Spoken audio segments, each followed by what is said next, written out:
Bonsoir et tout d'abord merci pour l'invitation. Excusez le retard.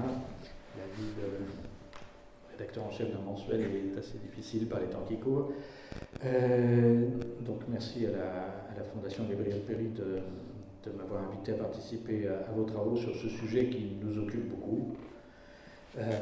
Bon, ça a déjà été dit par les deux autres orateurs, mais je suis aussi tout à fait persuadé que la crise écologique, c'est la grande affaire du siècle, qu'on est dans une course de vitesse qu'on est en train de perdre pour l'instant, mais qu'il va falloir absolument réussir à changer très profondément nos manières de nous nourrir, nos manières de produire de l'énergie, nos manières de transporter, nos manières de construire des maisons, d'organiser des villes, d'organiser l'État, la politique, etc., si on veut avoir une toute petite chance d'éviter le mur écologique. Par ailleurs, Alternative économique a attendu personne pour critiquer la croissance, la domination du PIB pour l'orientation des politiques publiques, pour juger de l'état de santé d'une économie, d'une société. Donc on défend toutes les affaires de nouveaux indicateurs de richesse depuis très longtemps, on a beaucoup travaillé là-dessus, et je suis assez satisfait d'ailleurs que ça ait commencé un peu à bouger en France là-dessus, puisqu'il y a eu une loi sur une proposition d'une députée verte, Eva Sas, qui a été adoptée l'an dernier, et le gouvernement a présenté pour la première fois avec le budget 2016 un état de la France avec des indicateurs de richesse alternatifs au PIB. Bon, ça reste d'un usage encore limité, mais toutes ces choses-là sont très importantes. Mais pour autant, je crois qu'il ne faut pas déconner. C'est-à-dire que après, la croissance du PIB, ça reste quelque chose d'important. Alors je sais que vous mettiez dans le machin qu'on avait bien vu que ça n'avait aucun rapport avec la baisse des inégalités, etc. Il faut quand même être prudent sur ce genre de trucs. Je crois que ça a un rapport, par exemple, quand même avec le nombre d'emplois qu'on est capable d'offrir à la population. Donc je sais qu'il y a des gens qui disent on peut y arriver sans, il suffit de partager le temps de travail. Oui, c'est vrai, en théorie c'est vrai, mais on a bien vu ce que ça a donné avec les 35 heures. On a partagé le temps de travail, c'était très bien, ça s'est très bien passé en fait sur le plan économique et social. Il y avait une forte croissance à ce moment-là, mais ça a été très très mal vécu par le corps social dans son ensemble. 15 ans après, la droite s'en sert toujours comme un des arguments massus contre la gauche, et la gauche elle-même ne sait plus où se cacher pour ne plus en parler, pour le redéfaire elle-même, etc. etc. Donc ces questions, dans un contexte où c'était déjà, où il y avait pourtant une croissance relativement élevée à ce moment-là, étaient déjà très difficiles. L'autre truc, c'est que ce passé de croissance, c'est gentil, mais dans ce cas-là, je veux dire, les vrais décroissancistes, ils existent. Hein. C'est Schäuble, c'est la Bundesbank, ceux-là, ils s'organisent très bien pour limiter la croissance économique, voire organiser la décroissance, mais on voit aussi les conséquences sociales et politiques que ça peut avoir. Mais je voudrais insister surtout sur les conséquences écologique que ça a. Ce qu'on constate, c'est que quand on est dans une période de décroissance, comme l'Europe aujourd'hui, le premier truc qu'on arrête de faire, c'est la transition écologique. On commence par arrêter de subventionner les énergies renouvelables, arrêter la recherche dans tous ces trucs qui servent à rien, etc. etc. La quantité d'investissement dans les énergies renouvelables, c'était un secteur où l'Europe était plutôt en avance sur le reste du monde. Elle a été divisée par 3 ou 4 depuis 2010 avec la crise de la zone euro. Hein. Si on s'organise pour avoir la décroissance, c'est d'abord ça qu'on vise. Si vous voulez faire face à la crise écologique, ça nécessite de changer à peu près toutes nos infrastructures dans tous les domaines, pour produire de l'énergie, pour se transporter, pour construire des villes, etc. etc. C'est un besoin d'investissement fantastique. On ne peut pas réussir à obtenir un accord social pour réaliser cet investissement fantastique si on est déjà par ailleurs, et si on s'organise pour être, si on veut être, dans la décroissance de l'économie. Ce sera très compliqué et impossible. C'est d'ailleurs déjà ce qui est en train de se passer sur ce plan-là en Europe. Donc je ne dis pas que la croissance permet automatiquement la transition écologique, ça reste toujours une bataille terrible pour réussir à faire les investissements correspondants, etc. Mais quand on est dans une période de récession, de décroissance, etc., là, vous êtes sûr de ne pas réussir à faire ce qu'il faut. Donc je ne suis pas sûr du tout que ce soit une bonne idée, y compris sur le plan écologique. Par ailleurs, il y a derrière tout ce discours quelque chose qui me déplaît assez profondément sur le plan la plus idéologique.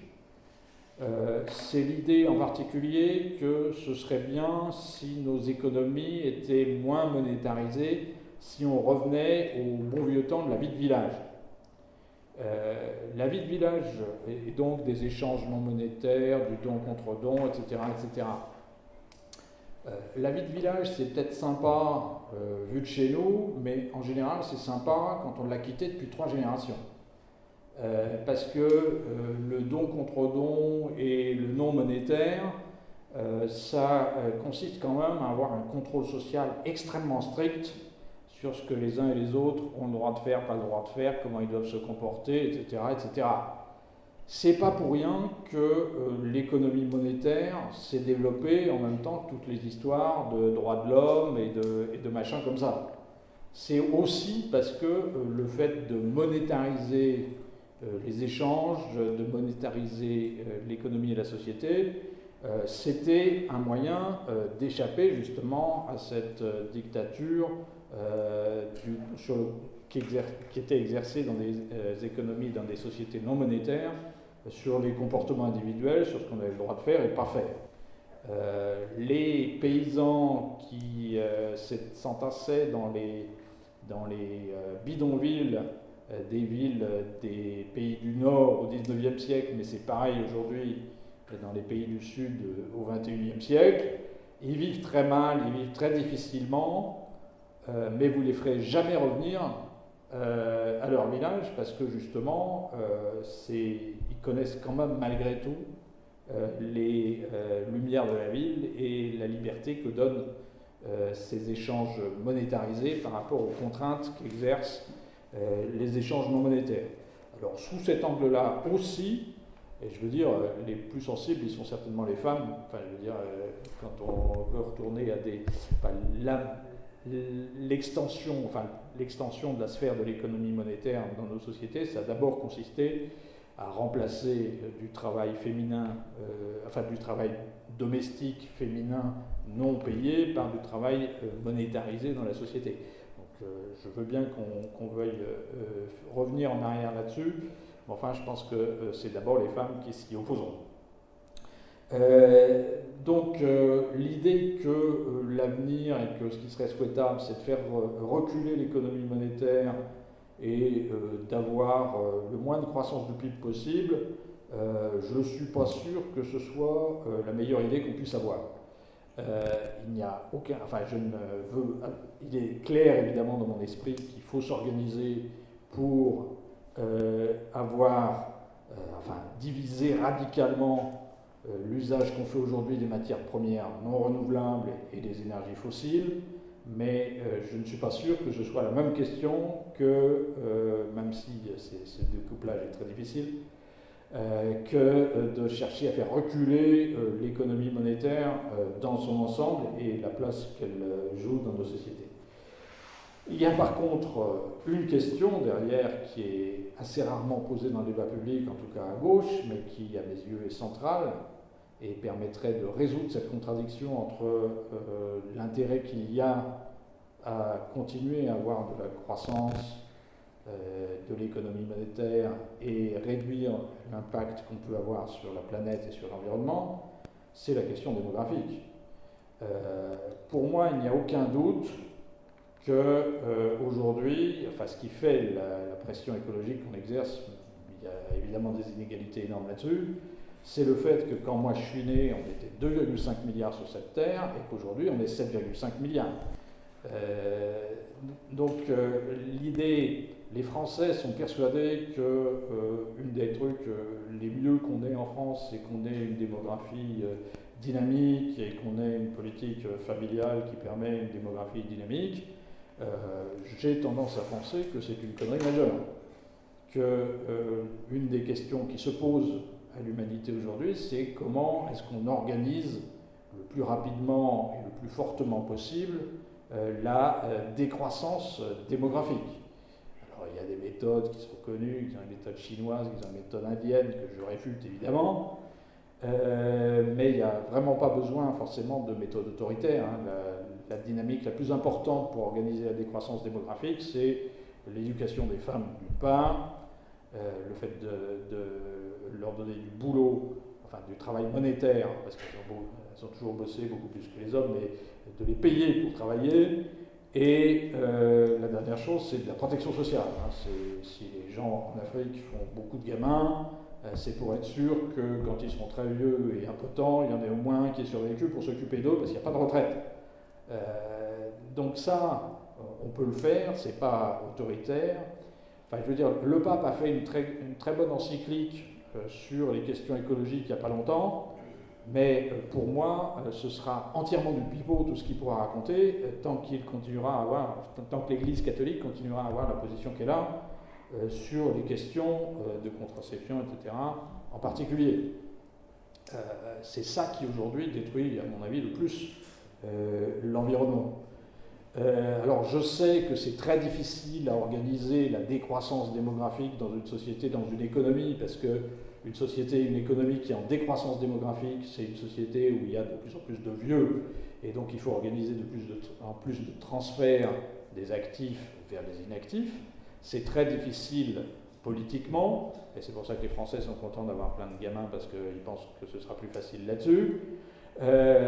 Mais je pense que c'est inévitable et qu'il faut s'organiser le plus rapidement possible pour y arriver. C'est un moyen de continuer à avoir de la croissance du PIB par tête, je dirais, sans avoir de la croissance du PIB dans son ensemble et en ayant un impact écologique plus limité. Je voudrais aborder encore deux petits points. Il y a évidemment, pour surmonter la crise écologique, il y a évidemment un lien très étroit avec la question des inégalités. Il faut absolument s'attaquer aux inégalités pour pouvoir résoudre la crise écologique. Pour une raison, c'est que ça fait très longtemps que les riches gaspillent beaucoup plus que les pauvres.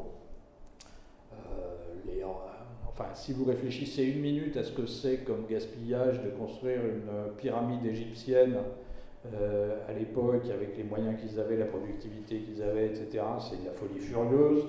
Construire un temple grec, c'était aussi une connerie majeure. Une cathédrale moyenâgeuse, il y a Saint-Denis, etc., mais je ne vous en parle pas, c'est de la folie furieuse de construire des machins comme ça qui ne servent à rien. Ça fait très longtemps que les rois, les princes et les prêtres gaspillent, mais la caractéristique principale du capitalisme, c'est d'avoir démocratisé et laïcisé le gaspillage, et ça c'est dramatique sur le plan de l'impact écologique que ça a. C'est-à-dire que du temps où les prêtres et où les princes ou les rois gaspillaient, les paysans, ils savaient qu'ils appartenaient à une autre catégorie de la population, ils ne rêvaient pas de gaspiller comme les prêtres ou comme les rois. Le problème du capitalisme, c'est qu'à partir du moment où on a considéré qu'on était libres et égaux en droit, les pauvres se sont mis à rêver de gaspiller autant que les riches. Et c'est le mode de vie des riches qui détermine le mode de vie et les espérances des pauvres. C'est comme ça qu'on vit maintenant aujourd'hui. Et donc, tant que les riches sur la côte ouest des États-Unis ne vivront pas autrement, les pauvres du bidonville le plus profond de Bombay ou d'ailleurs ne rêveront pas d'autre chose que de vivre comme les très riches sur la côte ouest des États-Unis, et on ira dans le mur sur le plan écologique. Il y a 50 ans, il y avait déjà des très pauvres et des très riches sur la planète. Il y avait même sans doute des écarts supérieurs à ce qu'ils sont aujourd'hui, mais il y avait une différence très importante, c'est qu'il y a 50 ans, la plupart des très pauvres, ils habitaient dans des villages où il n'y avait pas d'électricité et ils ne savaient pas comment les très riches vivaient. Ce qui est compliqué aujourd'hui, c'est que les très pauvres, ils vivent mal, mais ils vivent dans des bidonvilles où ils ont quand même suffisamment de télévision et d'internet, etc., pour savoir comment les très riches vivent aux États-Unis et ailleurs. Donc là, il y a un lien très étroit. Il faut réussir à limiter les inégalités très fortement si on veut avoir une chance d'éviter le mur écologique pour cette raison-là. La dernière question que je voulais poser dans ce cadre, c'est la question de la démocratie. Le problème, c'est que pour faire face à la crise écologique, la démocratie est un problème. On dit souvent c'est à cause des actionnaires qui sont trop court-termistes, qui veulent trop de sous tout de suite, etc., qu'on n'arrive pas à s'en sortir sur la crise écologique. C'est un peu vrai, mais c'est pas tant vrai que ça. Les entreprises seraient plutôt demandeuses d'un cadre à long terme, connu, qu'on leur dise à quelle sauce ils seront mangés dans 10 ans ou dans 15 ans pour pouvoir investir, innover dans la transition écologique, etc., etc. Le problème surtout, c'est qu'on n'en est pas capable de leur tracer ce cadre à 10 ou 15 ans, essentiellement à cause de la démocratie. C'est parce qu'il y a des élections tous les 5 ans.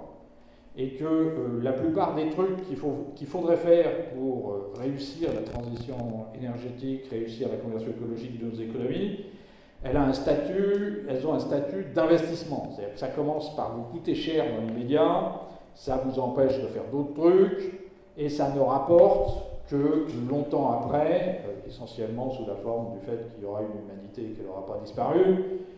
Mais en général, cette échéance, elle est ultérieure à la prochaine élection.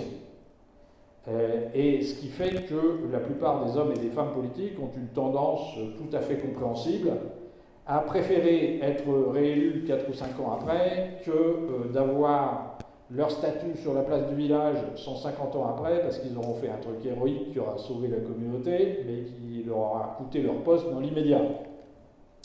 Et ça, c'est un vrai problème, une vraie difficulté. Elle n'est pas aisée à surmonter. Alors il y a y compris le risque ou la tentation chez les écolos de dire de toute façon avec la démocratie on n'y arrivera pas. Il faut une dictature bienveillante qui fasse ça, qui fasse le bien de l'humanité malgré elle. Ça vous rappellera peut-être quelque chose parce qu'au siècle dernier, il y avait des gens que vous connaissez bien qui avaient un peu le même raisonnement sur la question sociale, qui trouvaient qu'avec toutes ces histoires de parlements qui discutent, de syndicats qui négocient, etc., ça allait quand même pas assez vite sur la question sociale, et que pour résoudre la question sociale, quand même, une dictature du prolétariat, ce serait la meilleure solution pour aller suffisamment vite et suffisamment fort dans cette direction. On a tous vu ce que ça a donné. Il est évident à mes yeux que la même tentation sur les questions écologiques donnerait le même désastre. C'est-à-dire que les gens en dictature bien intentionnés, ça n'existe pas. Quand quelqu'un a le pouvoir, il le garde et il le prend pour lui et il ne le partage pas. Donc il faut trouver d'autres solutions. Mais c'est un vrai problème et un sérieux problème, la question de la temporalité dans la transition énergétique et dans la conversion écologique de nos économies et les contradictions qui se posent avec la démocratie, en tout cas telle qu'elle existe aujourd'hui. Alors, il y a des solutions, hein, ça consiste essentiellement à se donner des engagements à long terme dans un cadre démocratique, mais qui aille au-delà des prochaines échéances. Ça consiste, on avait commencé un peu à avancer sur cette voie avec le Grenelle de l'environnement, donc on se met d'accord pour exclure certains sujets de la confrontation démocratique. Donc c'est vrai que quand vous faites une écotaxe, de toute façon, si l'adversaire politique vous critique là-dessus, il est sûr de gagner des points à la prochaine élection. Donc il faut se mettre d'accord pour dire oui, on sait tous qu'il faut faire des trucs pas populaires, mais on est d'accord entre nous, en tout cas les principales forces politiques, pour le sortir du jeu démocratique et pour ne pas se critiquer là-dessus, etc. Mais bon, c'est compliqué, mais c'est un vrai problème et un sérieux problème pour toutes ces questions-là.